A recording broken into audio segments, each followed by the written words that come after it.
Selamat pagi, siang, ataupun sore bagi Bapak, Ibu, serta rekan-rekan muda sekalian di Dusun Sulkatan dan Bismo. Pada kesempatan kali ini, kami dari KKN PPM UGM, periode 2 tahun 2020, kode CT343, akan memberikan sosialisasi mengenai pemasaran UMKM. Sosialisasi ini akan membahas 6 hal sebagai berikut. Yang pertama mengenai ciri khas produk, yang kedua mengenai cara untuk melihat pasar, yang ketiga mengenai pentingnya menentukan lokasi, yang keempat mengenai serba-serbi dalam melakukan promosi, yang kelima akan membahas mengenai pesaing, dan yang keenam mengenai kontrol kualitas. Yang pertama mengenai ciri khas produk. Yang pertama, apakah produk yang Anda hasilkan? Dalam menghasilkan suatu produk, terutama produk yang memiliki kemungkinan besar terdapat orang lain yang bisa membuatnya juga, sebaiknya kita benar-benar mengenal produk kita. Cara mengenalnya adalah dengan menjawab pertanyaan-pertanyaan sebagai berikut, yaitu apa yang membedakan produk Anda dengan produk lain yang serupa, kemudian mengetahui keunggulan terkuat dari produk Anda, dan selanjutnya, apakah calon pembeli dan pembeli yang sudah ada saat ini mengetahui keunggulan produk Anda ini?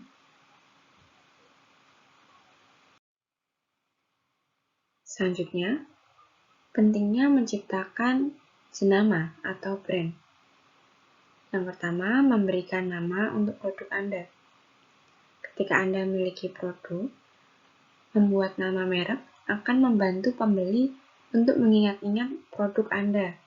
Sekaligus nantinya akan memudahkan Anda untuk menciptakan citra produk yang akan disesuaikan dengan pembeli atau pasar Anda. Yang kedua, bisa dengan membuat logo atau tanda khas dari produk Anda. Sebagai permulaan, mungkin Anda tidak perlu membuat logo yang terlalu rumit. Cukup untuk membuat produk Anda dapat dibedakan dengan produk lain. Selanjutnya, mengenai melihat pasar. Saat ini, bagaimanakah karakteristik pembeli Anda? Berikut adalah contoh pembeli yang mungkin Anda hadapi saat ini. Apakah seperti Ibu Susi? Atau seperti si Asep? Mengenali pasar dalam hal ini adalah pembeli Anda adalah hal yang sangat penting untuk pengembangan atau improvisasi produk Anda kemudian. Untuk mengenal pembeli, Anda dapat melihat dengan mengetahui karakteristik pembeli Anda. Hal-hal yang perlu diketahui adalah sebagai berikut. Yang pertama, jenis kelamin, kemudian usia, pekerjaan, pendapatan atau pengeluaran yang akan mereka berikan untuk produk Anda, kemudian informasi lain yang berguna untuk produk Anda, contohnya preferensi rasa atau besarnya kemasan.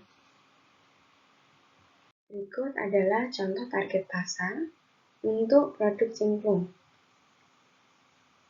Yang pertama, mengenai rata-rata pengeluaran pelanggan untuk membeli jajanan ringan apapun, yaitu sebesar 35.000. Kemudian di bagian pekerjaan, ternyata ada yang masih menjadi murid, atau mungkin sudah menjadi pegawai, atau memiliki pekerjaan sebagai guru, atau adalah seorang ibu rumah tangga. Selanjutnya, untuk pembagian jenis kelamin penikmat produk cemplung, di sini terlihat bahwa pria dan wanita sama saja. Selanjutnya usia, terdapat sebaran usia sebagai berikut.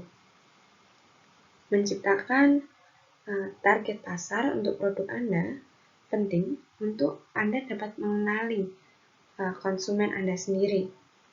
Nantinya Anda dapat melakukan pengembangan, contohnya ternyata murid dan guru adalah pembeli dari produk saya.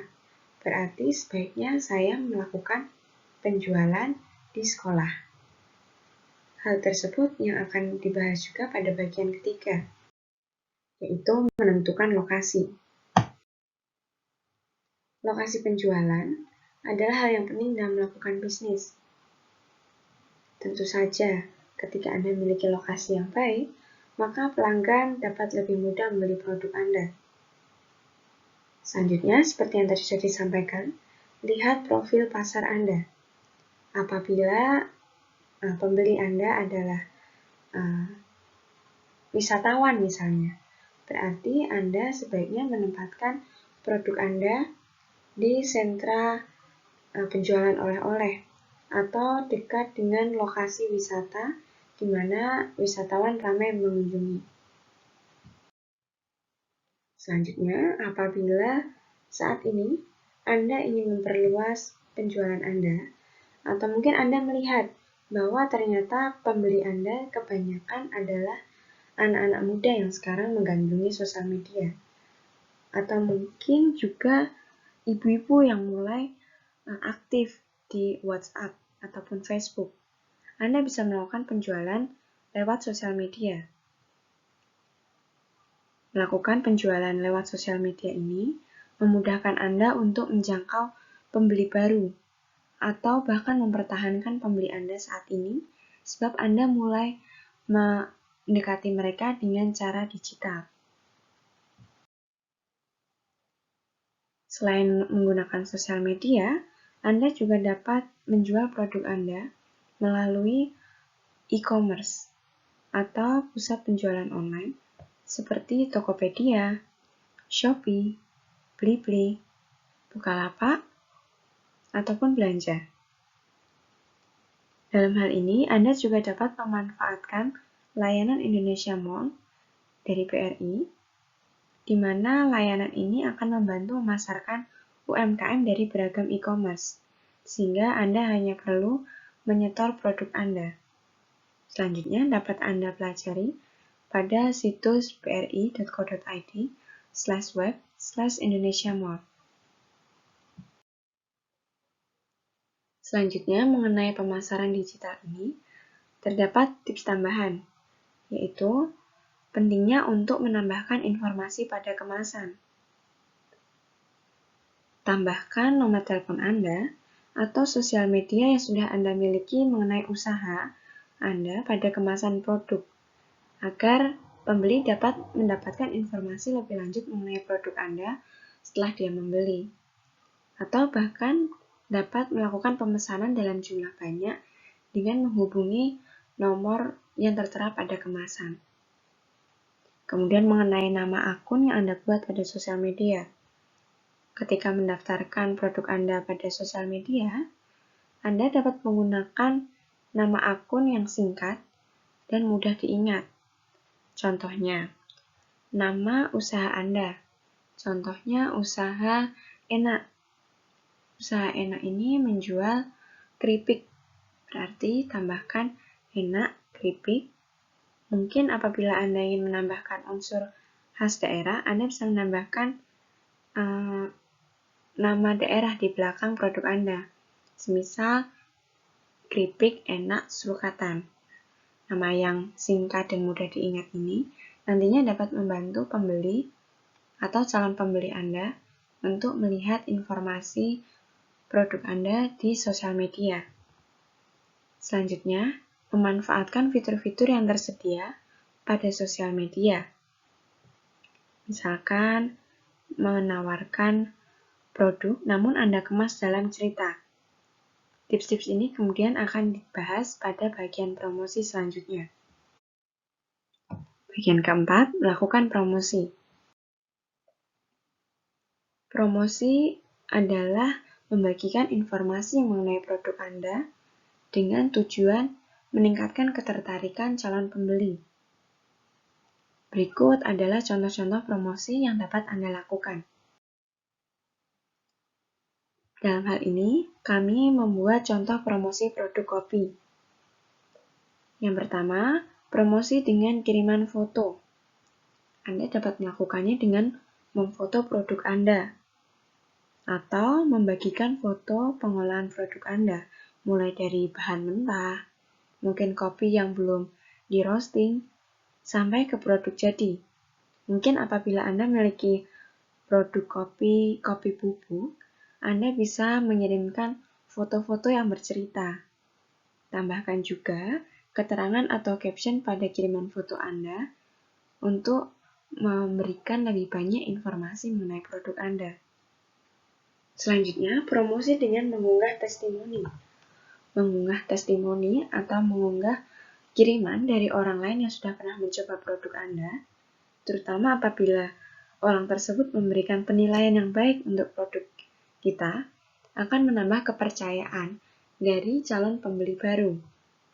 Hal ini penting untuk dapat Anda unggah kembali di profil Anda agar orang-orang dapat melihat testimoni pada laman sosial media Anda. Kemudian yang ketiga, mengenai informasi bisnis. Ketika Anda mengunggah foto atau konten-konten lain, sebaiknya Anda juga menambahkan informasi bisnis pada bagian bawah caption Anda. Contohnya di sini kami buat kopi dengan merek Nikmat, sehingga terdapat kopi nikmat khas Lukatan, kemudian sedikit gimmick atau informasi, misalkan diracik dengan hati dari Desa Slokatan, Wonosobo. Kemudian informasi tambahan, di sini terdapat nomor telepon yang dapat dihubungi pada WhatsApp. Sertakan juga akun sosial media Anda, mungkin di sini terdapat Instagram. Mungkin bila Anda ingin membuat Facebook, tambahkan juga Facebook atau sosial media lainnya. Tambahkan juga di mana pembeli dapat membeli produk Anda. Misalkan Anda sudah membuka e-commerce di Tokopedia, Anda bisa menambahkan tersedia di Tokopedia. Sebagai permulaan, mungkin Anda dapat mencoba sedikit demi sedikit, misalkan dengan memiliki akun WhatsApp bisnis atau akun sosial media saja, seperti Instagram. Nah, dengan begitu Anda dapat berfokus untuk mengembangkan profil usaha Anda di sedikit platform saja, sehingga nantinya pengembangannya akan dapat lebih maksimal. Selanjutnya yang menarik adalah fitur story atau cerita yang dapat Anda temui pada WhatsApp atau Instagram. Mengunggah kiriman Anda pada fitur cerita WhatsApp dan Instagram ini secara berkala dapat membantu bisnis Anda terlihat lebih hidup, karena calon pembeli dihadapkan terus-menerus dengan konten Anda mengenai produk Anda, sehingga produk Anda dapat menempel di benak calon pembeli ini. Akan tetapi, Anda juga harus berhati-hati untuk memilih waktu atau jam tertentu yang kira-kira pembeli dapat melihat produk Anda, misalkan jam pulang kantor atau di malam minggu, seperti itu. Kemudian, jangan terlalu banyak memberikan konten pada fitur story atau cerita ini, karena mungkin saja pembeli akan merasa risih dengan kehadiran konten Anda yang terus-menerus. Mungkin dalam satu hari Anda bisa mengunggah tidak lebih dari 5 story atau cerita.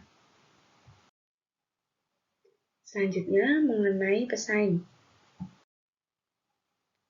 Pesaing dalam bisnis adalah bisnis lain dengan produk dengan kategori yang sama dan memperebutkan target pasar seperti yang tadi sudah kita bahas bersama yang sama dengan Anda. Mengenai pesaing, Anda dapat membuat contoh perbandingan produk Anda dengan pesaing.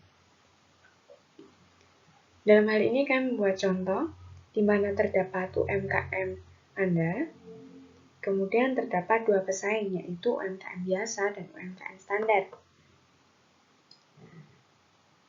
Anda dapat menentukan elemen-elemen yang Anda gunakan sebagai perbandingan. Misalnya dalam hal ini terdapat perbandingan variasi rasa, kemudian variasi ukuran, dan jasa kirim. Perbandingan ini dapat memudahkan Anda untuk melihat bagian mana yang sebaiknya Anda kembangkan atau improvisasikan, sekaligus mengenal di mana kekuatan Anda dibandingkan dengan pesaing. Contohnya dalam hal ini, UMKM Anda memiliki 4 variasi rasa yang digemari oleh pasar, sementara UMKM yang lain tidak memiliki variasi rasa sebanyak milik Anda. Maka Anda dapat dikatakan unggul dalam variasi rasa. Kemudian dapat dilihat dengan elemen lain. Akan tetapi, Anda juga kemudian tidak perlu menyamakan usaha Anda dengan usaha lain. Tetap berfokus pada pasar yang sudah Anda kenali di awal, melihat karakteristik dan preferensi mereka, kemudian kembangkan, sehingga tidak harus selalu mengejar pesaing Anda. Selanjutnya pada bagian ke-6 mengenai kontrol kualitas. Seiring berkembangnya usaha Anda, pastikan kualitas produk yang Anda tawarkan adalah kualitas terbaik.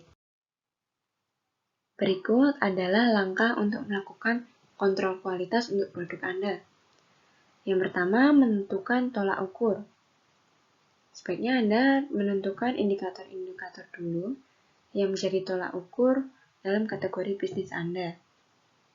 Kemudian setelah adanya tolak ukur tersebut, Anda dapat berfokus pada indikator-indikator tersebut dengan melakukan pengembangan pada indikator-indikator tersebut saja. Selanjutnya dilakukan pengukuran. Anda menentukan pernyataan tingkat baik atau buruk indikator Anda dalam nilai. Selanjutnya evaluasi, di mana Anda menentukan baik buruknya produk Anda dengan menanyakan pendapat dari pembeli-pembeli Anda mengenai produk Anda. Selanjutnya mengenai pengembangan atau perbaikan, peningkatan hasil, atau improvisasi dari evaluasi pelanggan sebelumnya. Selanjutnya, pada bagian pengecekan, yaitu mengecek perubahan atau inovasi yang Anda lakukan pada kelompok kecil, mungkin pada beberapa orang, sebelum benar-benar dijual untuk umum. Dengan demikian, Anda dapat melihat apakah perubahan yang Anda lakukan sudah layak untuk kembali dijual ke masyarakat. Baik, sekian presentasi yang kami sampaikan. Atas perhatiannya terima kasih. Apabila terdapat kritik, saran, atau pertanyaan, dapat menghubungi alamat email sebagai berikut dan alamat Instagram sebagai berikut. Terima kasih.